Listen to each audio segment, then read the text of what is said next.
Assalamualaikum warahmatullahi wabarakatuh. Shalom, Om Swastiastu, Namo Buddhaya. Salam kebajikan.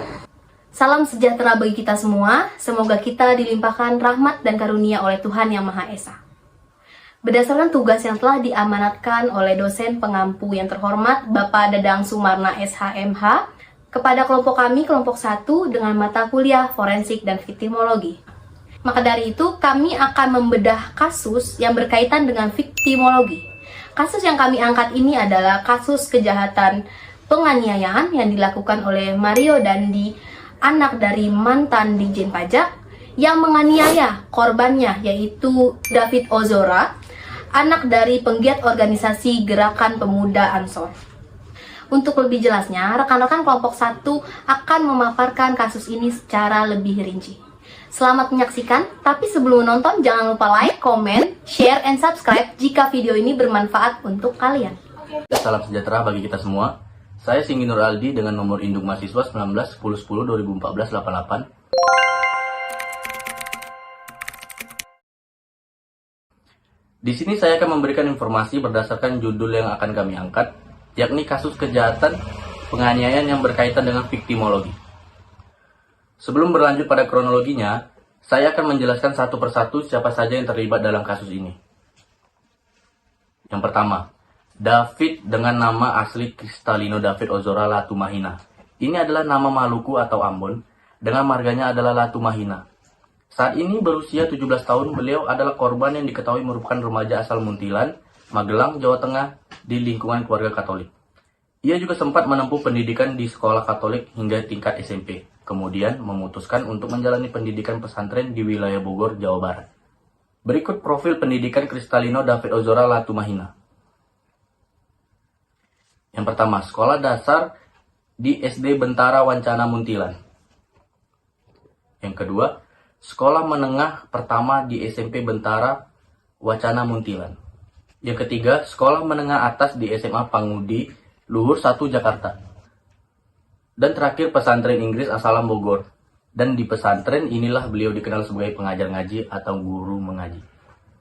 David adalah anak dari Jonathan Latumahina. Ayahnya adalah seorang mu'alaf yang masuk ke dalam pengurus Pusat Gerakan Pemuda GP Ansor yang berada di bawah naungan Nahdlatul Ulama atau NU. Yang tepat berada di bawah pimpinan Menteri Agama Republik Indonesia, Yakut Khalil Qaumas. Ia tercatat aktif dalam kegiatan yang digelar organisasi ini, termasuk ketika ia mendokumentasikan kegiatannya ke media sosial. GP Ansor sendiri adalah salah satu badan otonom Nahdlatul Ulama yang bergerak di dalam bidang kepemudaan dan kemasyarakatan Indonesia. Walaupun mempunyai wajah tegas dan bertato, ayah dari David tersebut sangatlah agamis meski diketahui dirinya merupakan seorang mu'alaf. Namun sosok Jonathan dikenal sebagai pria kaya, terpandang, serta banyak dikagumi orang. Dirinya aktif di beberapa media sosial dan kerap membagikan kegiatan GP Ansor. Kedua, Mario Dandi Satrio atau akrab dikenal dengan sebutan Dandi. Saat ini dia berusia 20 tahun.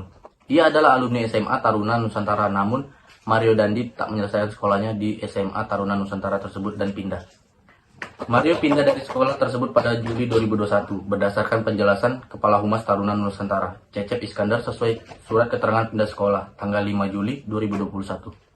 Kemudian Dandi melanjutkan perkuliahan di Universitas Prasetya Mulia dan setelah itu di drop out atau di DO dari Universitas Prasetya Mulia karena pihak universitas menganggap tindakan Mario Dandi Satrio bertentangan dengan kemanusiaan dan melanggar kode etik. Pimpinan Universitas Prasetya Mulia telah memantau sebaik-baiknya semua informasi tentang tindak kekerasan yang diduga kuat dilakukan oleh saudara Mario Dandi Satrio melalui siaran pers yang dibagikan pihak kampus. Lebih lanjut, pihak kampus akhirnya memutuskan untuk memecat Dandi sebagai mahasiswa di sana terhitung mulai tanggal 23 Februari 2023. Mario Dandi adalah anak dari Rafael Alun Trisambodo. Rafael Alun Trisambodo adalah pejabat, yakni Kepala Bagian Umum Kantor Wilayah Direktorat Jenderal Pajak Jakarta Selatan 2. Ia memiliki harta kekayaan yang terbilang sangat fantastis. Dan Dandi juga kerap membagikan video dirinya tengah flexing alias pamer harta berupa kendaraan mewahnya. Mulai dari saat mengendarai Harley Davidson hingga mobil Rubicon hitam, dan kini ia telah dicopot dari jabatannya dan akan segera diperiksa KPK terkait hartanya. Ketiga, Saint Lucas. Dalam kejadian penganiayaan tersebut, Dandi tidak sendirian. Ia mengaku ditemani oleh seorang temannya bernama Saint Lucas, yang berperan merekam aksi penganiayaan brutal terhadap David. Saat ini ia berusia 19 tahun dan baru saja lulus SMA. Sebelum ia menempuh pendidikan menengah atas di SMA PSKD, Kebayoran Baru, setelah identitasnya diungkap oleh Kapolres Metro Jakarta Selatan. Netizen menemukan fakta cukup mengejutkan tentang Saint Lucas. Dia diduga merupakan siswa penerima dana Kartu Jakarta Pintar atau KJP+. Pada saat diperiksa, Saint pun mengaku kepada kuasa hukumnya bahwa ia dipaksa Mario Dandi untuk ikut dalam rencana penganiayaan tersebut. Ia juga menyebut awalnya sudah menolak. Namun kenyataannya, Saint Lucas akhirnya ikut terlibat dan merekam video penganiayaan tersebut. Ia bahkan disebut memprovokasi Mario Dandi dalam aksi penganiayaan tersebut. Keempat, Agnes Gracia Haryanto. Agnes merupakan pacar Mario Dandi Satrio dan mantan kekasih dari korban penganiayaan David Ozora. Diketahui saat ini Agnes berumur 15 tahun dan sedang menempuh pendidikan di SMA Tarakanita 1 Jakarta kelas 10. Di sekolah Agnes Gracia Haryanto merupakan salah satu sekolah favorit kalangan elit. Beredar informasi bahwa Agnes Gracia Haryanto adalah anak angkat dari orang tua yang membesarkannya. Agnes Gracia Haryanto menjadi bulan-bulanan warganet karena diduga menjadi dalang di balik kasus penganiayaan tersebut. Pengaduan dari Agnes membuat Mario Dandi sangat marah sehingga ia secara membabi buta mengajar David. Fakta-fakta mengenai Agnes. Yang pertama, Agnes diduga menjadi penyebab Mario marah. Maka dari itu timbullah kasus ini. Kedua, diduga menjadi perekam kejadian. Sempat selfie dalam keadaan setelah David dipukuli oleh Mario Dandi. Yang ketiga, Agnes masih di bawah umur, yakni 15 tahun. Yang keempat, Agnes merupakan anak angkat, ungkapan dari salah satu teman gerejanya. Yang kelima, mengundurkan diri dari sekolah SMA Tarakanita 1 Jakarta terhitung sejak 28 Februari 2023. Sebelumnya, pihak sekolah juga telah menerbitkan surat pernyataan tindakan tegas terhadap Agnes Gracia Haryanto karena persoalan hukum yang dihadapinya. Kelima, perempuan inisial APA, Anastasia Pretia Amanda. Perempuan berinisial APA dituding pengacara perempuan berinisial AG sebagai pihak yang sesungguhnya bersalah dalam kasus penganiayaan Mario Dandi Satrio terhadap David. Soalnya, perempuan berinisial APA mengadukan peristiwa tersebut yang terjadi antara AG dengan David ke Mario Dandi yang merupakan mantan pacar AG. Keenam, inisial R. Inisial R adalah teman dari David. Senin lalu, David mengunjungi R di rumahnya di kompleks Green Permata Udujami, Pesanggerahan, lokasi yang di malam harinya menjadi peristiwa penganiayaan terhadap David oleh Mario Dandi Satrio. Ketujuh, inisial N. Inisial N adalah ibu dari R, teman David. Sesaat setelah peristiwa penganiayaan terjadi di malam hari, David menjadi tak berdaya. Inisial N kemudian bertindak memberikan instruksi ke AG untuk menyelamatkan David. Status hukum N adalah saksi. Sekian penjelasan dari saya. Selanjutnya akan dilanjutkan oleh rekan saya. Terima kasih. Perkenalkan, nama saya Nurholis Wahidin dengan nomor induk mahasiswa 19 10 10 200 426.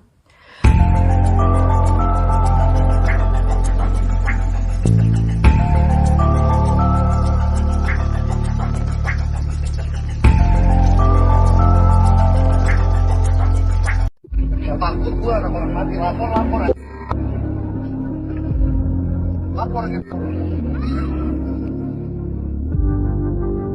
Dari cuplikan video singkat tersebut, maka saya akan menceritakan bagaimana kronologis kasus ini bisa terjadi. Yang pertama, asal mula kasus penganiayaan. Pada 20 Februari 2023, seorang pemuda bernama David Ozora dianiaya oleh pria bernama Mario Dandi bersama rekannya bernama Lukas Rotua di perumahan Grand Pramuka Residen, Pesanggerahan Jakarta Selatan, DKI Jakarta, Indonesia. Mario Dandi selaku pelaku utama ditahan oleh pihak kepolisian Resor Metro Jakarta Selatan dan disangkakan pasal penganiayaan anak di bawah umur. Kasus ini menyita perhatian masyarakat di Indonesia dan dunia internasional terkait latar belakang pelaku dan korban yang terlibat dalam penganiayaan. Korban diketahui merupakan anak salah satu pengurus Pusat Gerakan Pemuda Ansori. Sementara ayah Mario sebagai pelaku penganiayaan sebelumnya merupakan pejabat di lingkungan kantor wilayah Direktoral Jenderal Pajak Kementerian Keuangan Jakarta Selatan II. Yang kedua, untuk kronologi singkatnya, berdasarkan rilis resmi JP Ansori DKI, David mengalami penganiayaan dan pengeroyokan sesaat setelah dia menerima pesan WhatsApp dari seorang mantan pacarnya berinisial A pada hari Senin tanggal 20 Februari. David saat ini sedang bermain di rumah salah satu temannya bernama R di perumahan Green Pramuka, Kelurahan Ulul Jami, Kecamatan Pesanggerahan, Jakarta Selatan. Tak lama setelah lokasi dikirim, mobil Jeep Rubicon warna hitam yang dikemudikan Mario berhenti di depan rumah teman David tersebut. David lantas menghampiri mobil tersebut yang ternyata di dalamnya ditumpangi oleh 4 orang. 2 dari 4 orang tersebut lalu keluar dari mobil dan membawa David ke sebuah gang sepi. Di sanalah David dikeroyok hingga babak belur. Kepolisian mengkonfirmasi bahwa penganiayaan ini bermula setelah A, yang juga teman dari Mario, mengadu jika dirinya mendapatkan perilaku kurang baik, lantas mendatangi David yang sedang berada di dalam rumah temannya berinisial R di Pesanggerahan. Kemudian setelah MDS bertemu D, langsung meminta klarifikasi perihal perbuatan tidak baik tersebut dan terjadi perdebatan yang berujung tindakan penganiayaan terhadap saudara J. Lalu, kata Kapolres Metro Jaya, Jakarta Selatan, Kombes Ade Ari, dalam keterangannya pada hari Rabu tanggal 22 Februari, orang tua R pun mendengar keributan yang terjadi di depan rumahnya. Mereka juga melihat David dalam posisi tergeletak di dekat Mario. Setelahnya orang tua R langsung membawa David ke rumah sakit Medika Permata Hijau dengan dibantu oleh security komplek untuk mendapatkan penanganan medis. Selanjutnya, pelaku diamankan oleh security komplek dan petugas dari Polsek Pesanggerahan. Selanjutnya, pelaku dibawa ke Polsek Pesanggerahan, ucap Ade Ari. Sekian dari saya dan akan dilanjutkan oleh rekan saya. Terima kasih. Salam sejahtera bagi kita semua. Saya Isna Rolinda dengan nomor induk mahasiswa 1910101200789. Dari kasus penganiayaan yang dilakukan oleh Mario Dandi dan David Ozora, banyak sekali sorotan yang diangkat oleh media nasional maupun internasional. Pasalnya, dari hasil pengungkapan kasus ini, justru malah mampu membantu untuk mengungkapkan kasus lain yang memiliki bobot besar untuk dipecahkan.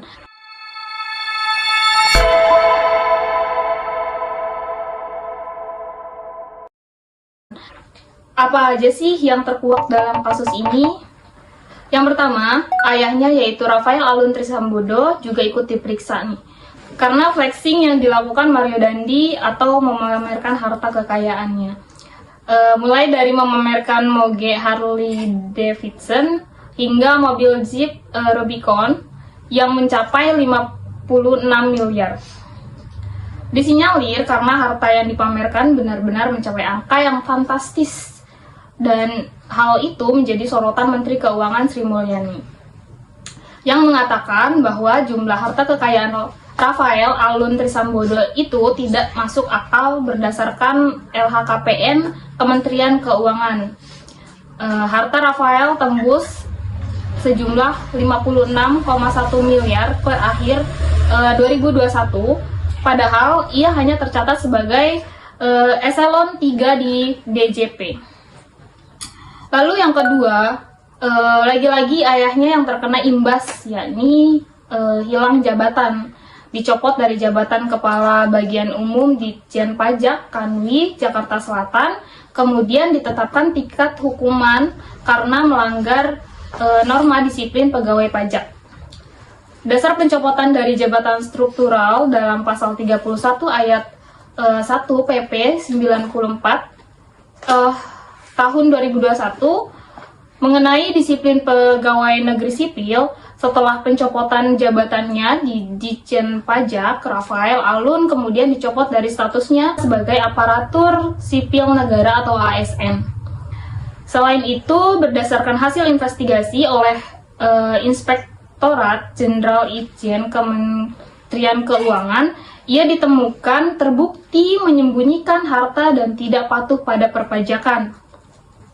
Lalu yang ketiga, menyingkap tabir ratusan pegawai pajak lain yang melakukan kecurangan alias fraud.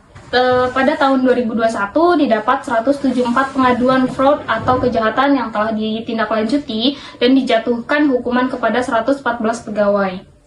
Ungkap Menteri Keuangan Sri Mulyani dalam konferensi pers, dikutip dari suara.com Jumat 24 Februari 2023. Ia menambahkan angka itu meningkat dibanding tahun 2020. Sebelumnya yang hanya 128 fraud dengan hukuman disiplin dijatuhkan ke 71 orang. Lalu yang keempat, 13.000 pejabat pajak anak buah Sri Mulyani belum lapor harta kekayaan di tahun 2022. Pejabat dan pegawai pemerintahan memiliki kewajiban untuk melaporkan harta kepada KPK melalui laporan harta kekayaan penyelenggara negara atau LHKPN. Pelaporan dilakukan setiap tahun sebagai bentuk transparansi dan akuntabilitas. KPK mencatat bahwa terdapat 32.191 orang wajib menyampaikan LHKPN di Kementerian Keuangan hingga Kamis 24 Februari 2023. Baru 18.306 orang yang sudah menyampaikan laporan. Artinya, masih terdapat 13.885 orang atau 43,13% yang belum lapor. Setelah ditelusuri, mobil Jeep Rubicon itu ternyata tidak tercantum dalam daftar harta Rafael yang ada dalam LHKPN 2021. Hingga kini, pihak Rafael belum menyampaikan pernyataan terkait kepemilikan kendaraan itu. Lalu Kementerian Keuangan pun menyebut masih melakukan penyelidikan terhadap Rafael. Berdasarkan dokumen laporan harta kekayaan penyelenggaraan negara atau LKHPN, Rafael Alun tercatat memiliki total harta kekayaan senilai 56,1 miliar. Jumlah ini lebih tinggi dibandingkan harta Direktur Jenderal Pajak Suryo Utomo, yakni 14,4 miliar. Bahkan Presiden Joko Widodo pun atau Jokowi hartanya mencapai 50,5 miliar yang sudah dicatatkan atau sudah dilaporkan.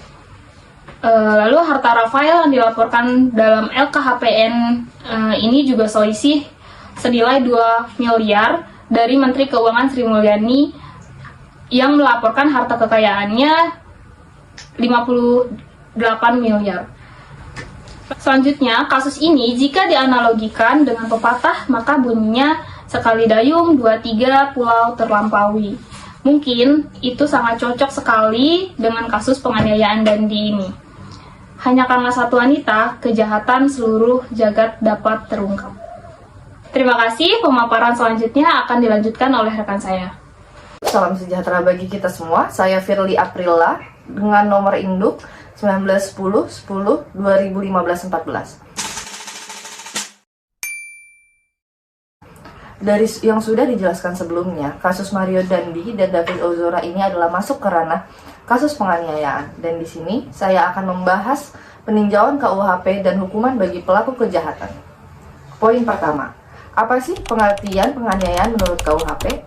Tindak penganiayaan menurut KUHP adalah kejahatan yang dilakukan terhadap tubuh dalam segala perbuatan-perbuatannya, sehingga menjadi luka atau rasa sakit pada tubuh bahkan sampai menimbulkan kematian. Penganiayaan dimuat dalam bab 22 pasal 351 sampai dengan pasal 355 adalah sebagai berikut. 1. Penganiayaan biasa pasal 351 KUHP. 2. Penganiayaan ringan pasal 352 KUHP. 3. Penganiayaan berencana pasal 353 KUHP. 4. Penganiayaan berat pasal 354 KUHP. Dan 5. Penganiayaan berat pasal 355 KUHP. Poin kedua, bagaimana dalam penerapan hukum acara pidana terhadap kasus ini?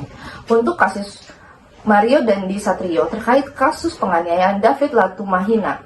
Mario dijerat pasal 355 KUHP ayat 1, subsidiar pasal 354 ayat 1 KUHP, subsidiar 353 ayat 2 KUHP, subsidiar 351 ayat 2 KUHP, junto pasal 76C, junto 80 Undang-Undang Perlindungan Anak.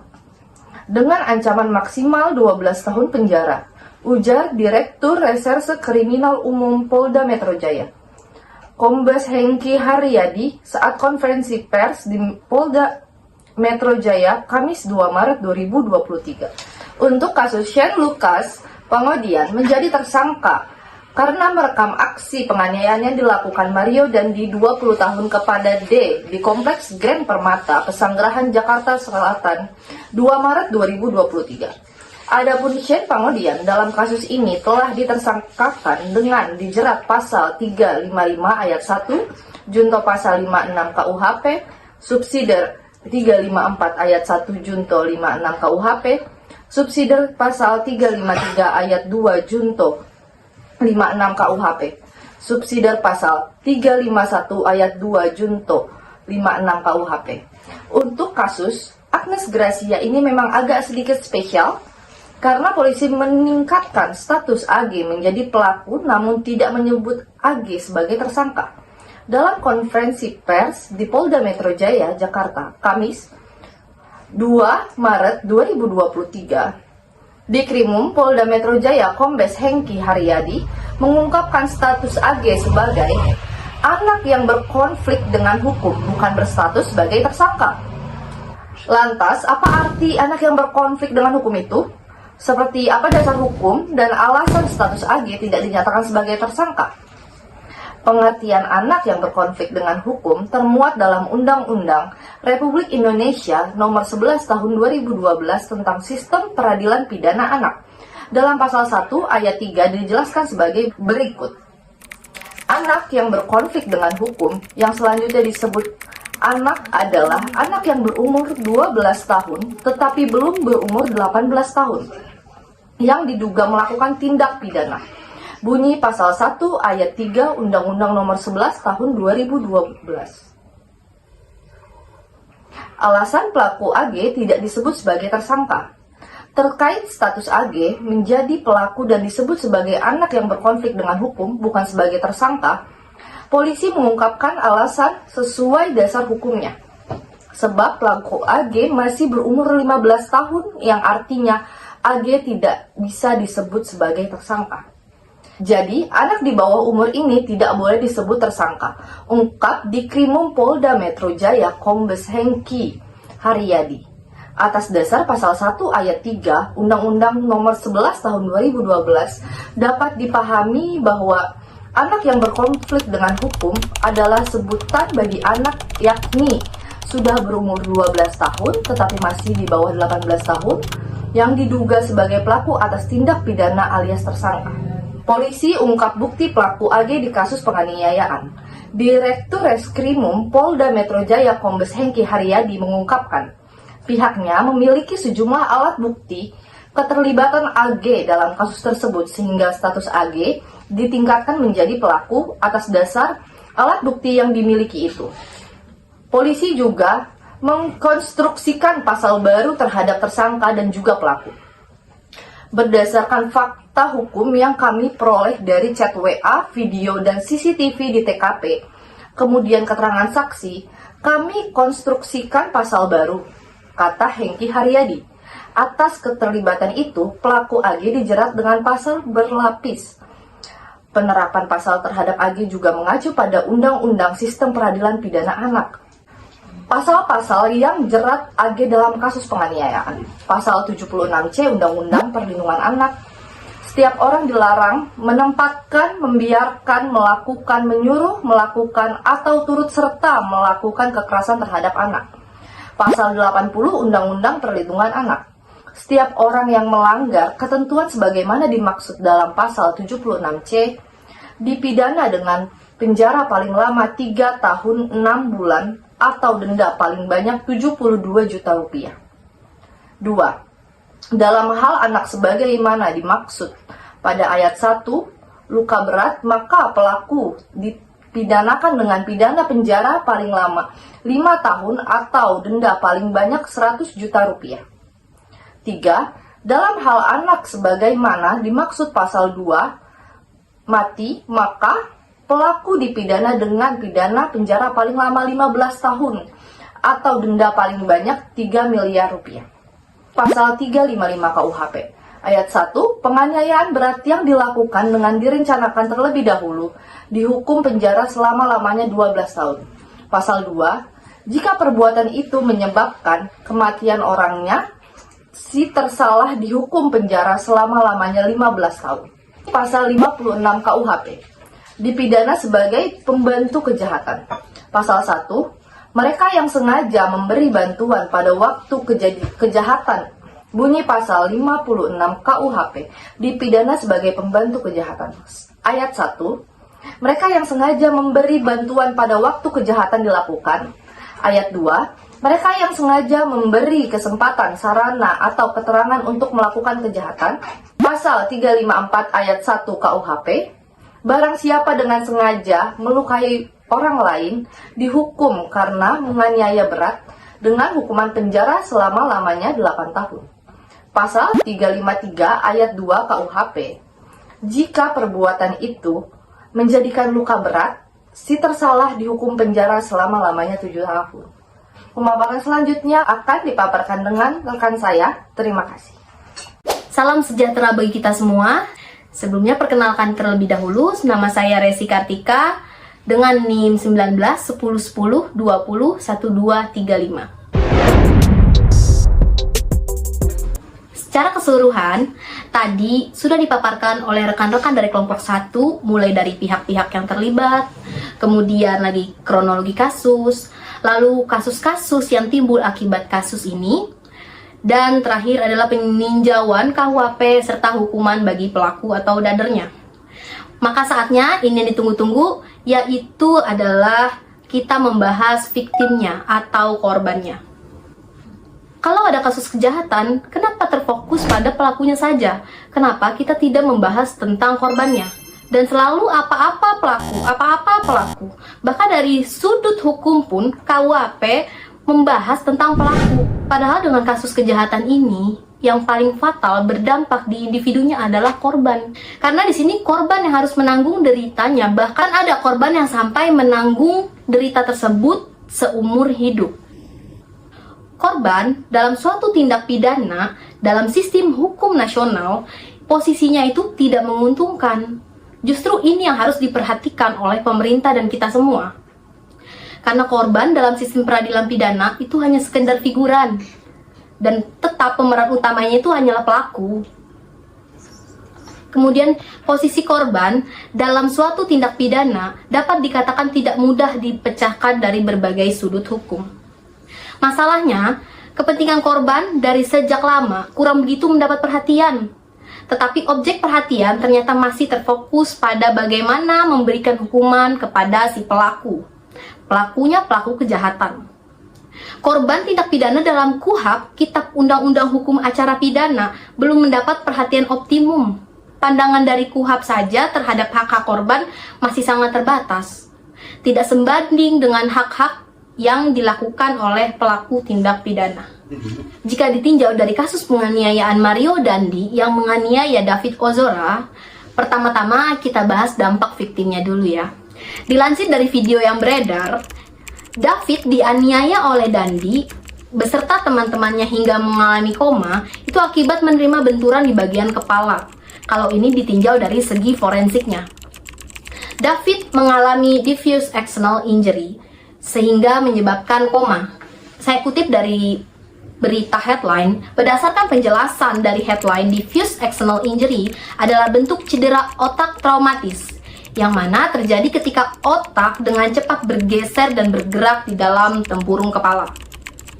Biasanya menyebabkan cedera pada bagian otak, dan orang yang menderita diffuse axonal injury itu biasanya mengalami koma. Salah satu jenis cedera otak traumatis yang paling umum dan salah satu juga berbahaya bagi masa depan si penderitanya. Jika sampai sefatal ini, bahkan kalau pelaku menerima segala konsekuensi hukumnya, itu bukan pertanggungjawaban terhadap korban, melainkan itu murni kesalahan dengan hukuman yang diterima sesuai hukum yang berlaku.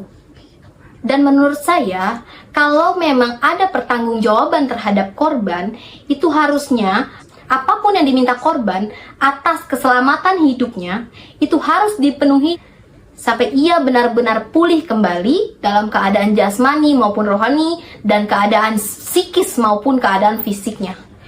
Balik lagi ke beritanya, setelah beberapa hari David dirawat di ruang ICU, tim dokter dari Rumah Sakit Mayapada yang baru saja melangsungkan konferensi pers terkait perkembangan kondisi David pada hari Selasa tanggal 28 Februari 2023. David mengalami trauma di kepala atau amonia setelah dipukul bertubi-tubi oleh Mario di bagian kepala dan leher sampai tak sadarkan diri.